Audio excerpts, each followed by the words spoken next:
Welcome back to Living by Design. I'm Danette, and this is Scott. Hi. And today we're going to answer one of our listeners' questions. Yay! So she writes in asking if this idea of Roman clay is timeless or is it trendy? Good question. And also whether it is in the category of wellness design. Okay. Or is it just a fad? Mm-hmm. Does it have any purpose behind it? Okay. How can it benefit the humans in the home? That's right. And so today we're going to get a little dirty. Oh, yay. Meaning Roman clay, because Roman clay is made with clay. Exactly. So, that's right. Think about making your clay pots as a kid. Right. That's right. So let's talk about this Roman clay and let's see if we believe that it's timeless or if it is trendy and if it has any purpose at all to it. Okay? Okay. So let's get started by breaking down what exactly is Roman clay. Talk to us about that. Well, we believe that it's both timeless and trendy. And by the end of this episode, you might be rethinking the gallon of paint that you've got set aside that you normally get at the store. And instead, you might decide to put some Roman clay on your walls. So let's start at the beginning. What is Roman clay and why are designers falling in love with it today? Yeah, so Roman clay is actually just that. It literally is made of the earth. So unlike latex paint that has a lot of microplasties, Roman clay is very natural. So it's sustainable. That's right. That's right. Low carbon material. That's correct. And it does have the added of lime, kind of like plaster does. Right. And so there's some good health benefits to air quality, which we'll talk about from that lime additive. Great. That's good. All right. So tell me what makes Roman clay an eco-friendly option? Well, it's eco-friendly from both how it's made, which we just talked about a little bit, that it has the components of clay and lime. And also it's eco-friendly because it doesn't off-gas in the same way regular paint does. Right. So there's two elements that make this sustainable and a good wellness choice. And not only that, it's beautiful because it has this nice velvety texture to it, and it invites you to touch it. It's like, come touch me, come experience me. So there are attributes of the Roman clay that are for wellness from a atmosphere and mood concept, not just from a science-based application concept. But back to how this is sustainable and how this helps us, okay, is from a small degree, the lime, as it cures the clay mixture, actually helps offset the carbon dioxide of the ambient envelope of that room. Now, it's not like this is a huge charcoal, filter or something like that, but every choice does add to the whole of a structure. Right. And so the more choices we make that are not just sustainable or earth-friendly, but are friendly to the ambient feeling of a room, every one of these choices together, from a holistic design standpoint, begins to contribute to the whole of that project. So while it may just be a minor element, it can have an effect or a snowball effect. Now, Roman clay, while inviting and neat, so basically it's the product looks, so we're not, we're on a podcast, so let's describe what this Roman clay, and obviously users can Google this. It looks like a hand troweled texture where it's like plaster, and it has a very irregular pattern to it, a natural kind of effect, something that would be akin to old world. It's not a modern, refined sandstone, even texture. So it's very artistic and craftsman-like. With the velvety finish. The velvety finish comes from as you sand it and you tool it, that smooths it out and in a way burnishes the finish. That's how you get it to be more velvety as opposed to raw plaster that isn't as slick like that. So the sanding smooths those edges. Yes. So the way this Roman clay is applied is with a trowel. I prefer to use the kind of smoothers that you would skim a wall with as opposed to a putty knife. I think that it makes ergonomically how you apply it on the wall easier. Okay, so if you're wanting to do this yourself, Sure. and I'm looking for a smoother, what would I be looking for? Well, you would Google DeWalt makes this or Level 5 makes this. Okay. And it would actually say it's a skim trowel. A skim trowel. Okay. Yes. And so that, and we can put a link in the show notes of what these individual products are. Okay. And so the application of this is multiple coats, multiple tooling of the clay on the wall. And the one I just recently did had 5 layers. So every layer upon layer creates more visual texture, and it's more satisfying because that visual depth happens from the previous coat being tooled to the next coat. And so it's very interesting. It has so much visual interest to it. Depending on the color that is chosen and whether you're doing an all-encompassing powder room or a space like that. Now, you can do a large space with it, but it's most effective in a more intimate area, like in a bathroom, a spa, a retreat room, something like that. I think the effect is a bit lost in a larger room. It becomes more like, oh, that's wallpaper or something like that. So the smaller the room, the more intimate feeling. So you basically feel more drawn into it emotionally. So you feel more like you're absolutely enveloped in a cocoon. Yeah, it's really an incredible feeling. And when you pair that with other finishes like sconce lighting, so it's not a lot of overhead lighting, but the lighting is emitted to cast shadows against the wall. That really defines the texture of it. Yeah. Yeah, that would be visually very stimulating.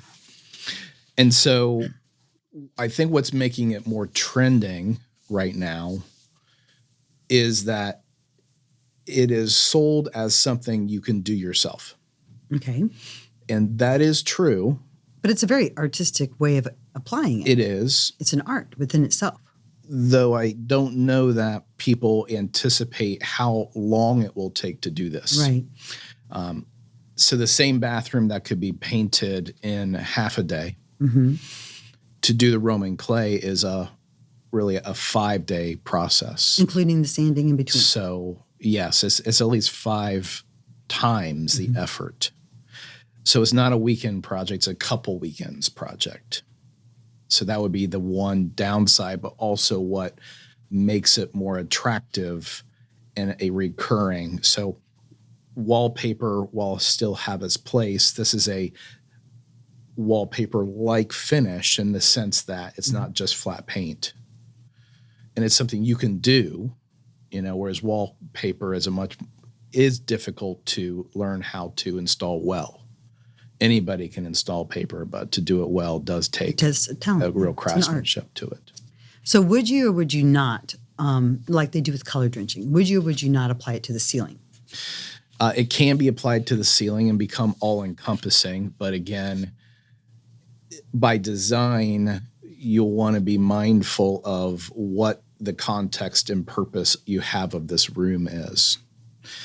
I think in this respect, Roman clay is best for use in moderation and not maximalist design. I think it can become overwhelming very quickly.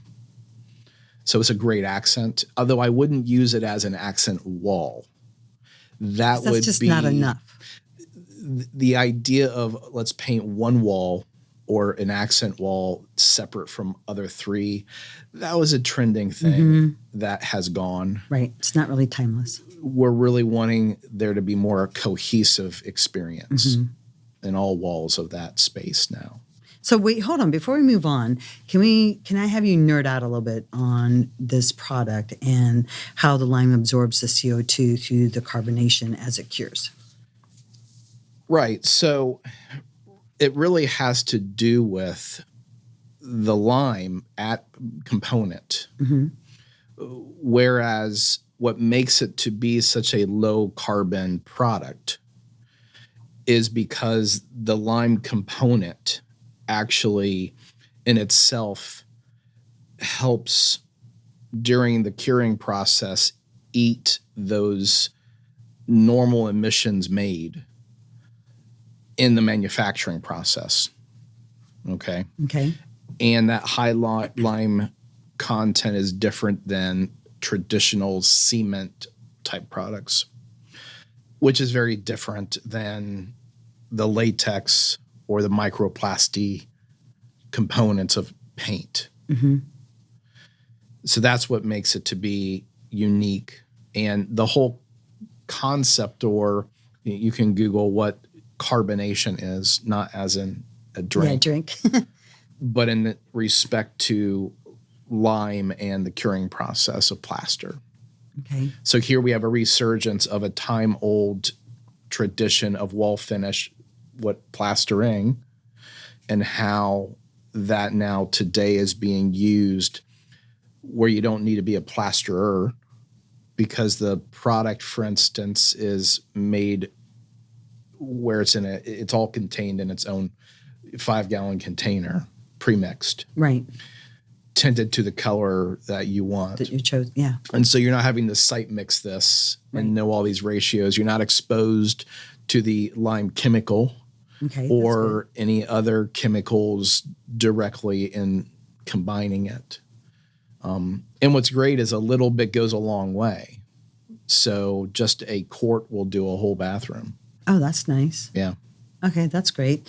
So let's hit a little bit about the sustainability highlights. So it's natural, it's earth-derived ingredients, often produced in small batches by eco-conscious brands.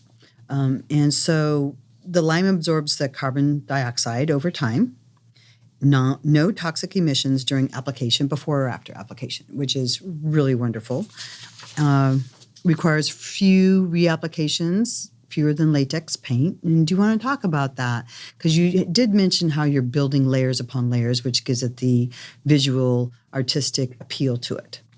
Well, the applications, that has more to do with how long Roman clay lasts. Okay. So when you choose a timeless palette and the right hues for that space, you may not repaint that space for 20 years. Well, you don't have to, because it is creating a timeless palette with some very natural earth-driven materials. That the durability of the Roman clay is far exceeds traditional paint. So it must feel very grounding as well, because if you're actually bringing the earth into the space, it's going to feel more grounded. Yeah, absolutely. Absolutely. Another element of it is that it is very durable and easily touched up. Because it's a hand-tooled finish, if you were to scuff it or nick it or something like that, you can just reapply those spots. And what makes it more useful in a high-traffic environment is they do make a clear wax-like coating that then you can reapply and just blend it in.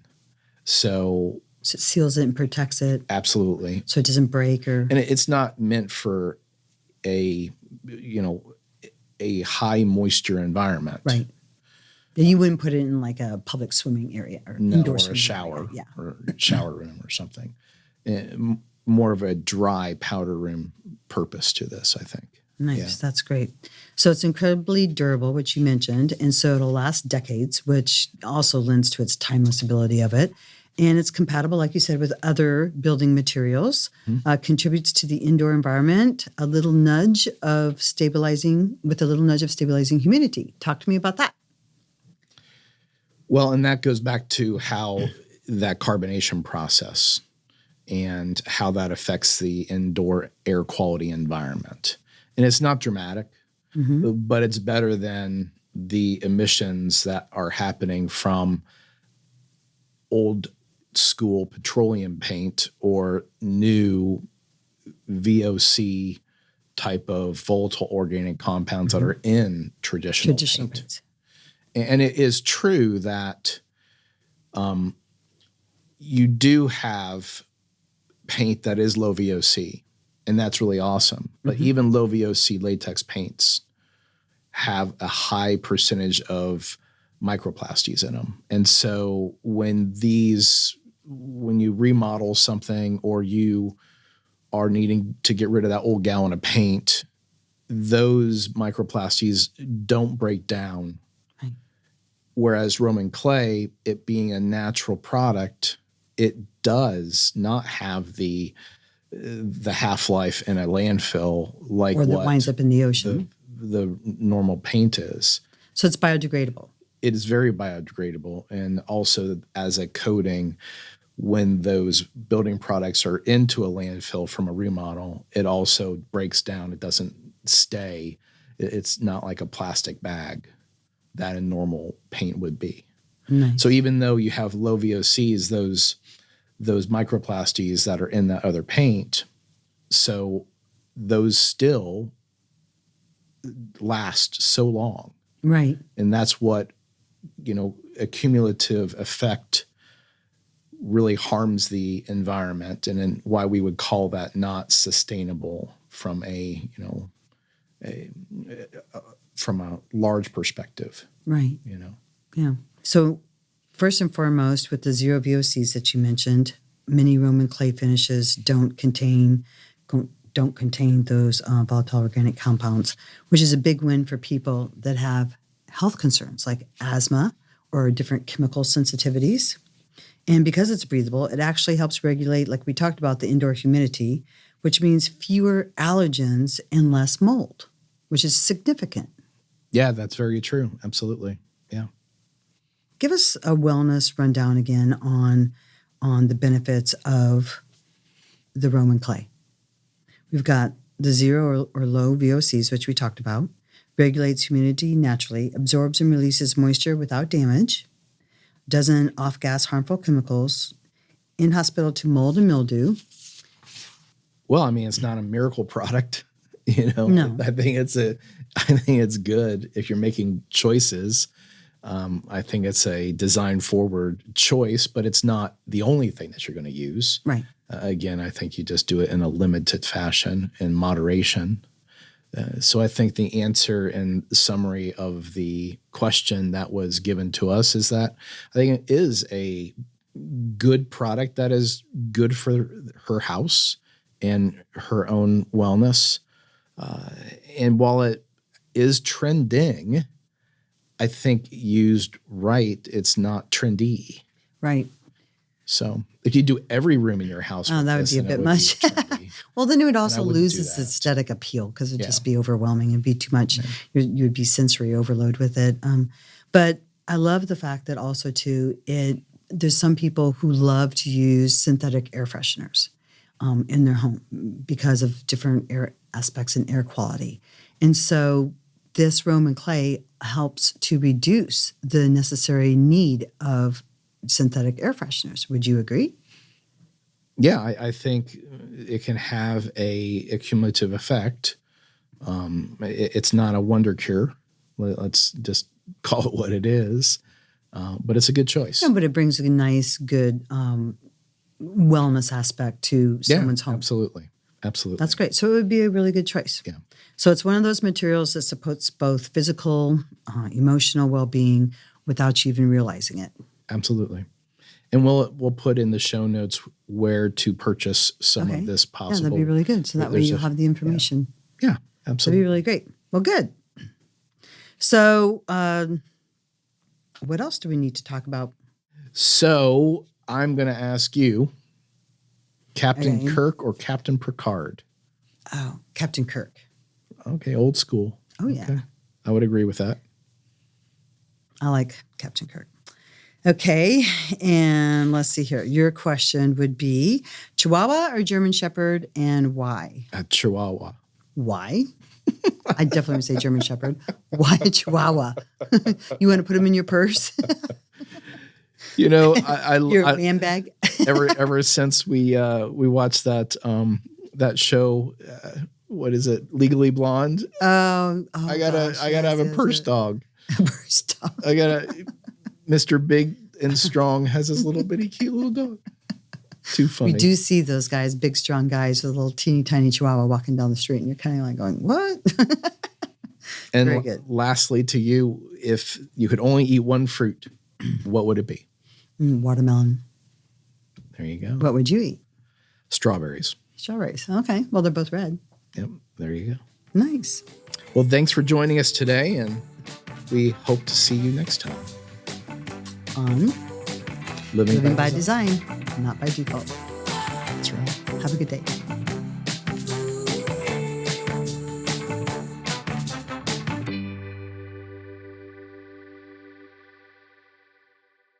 Boxland Media. Think big.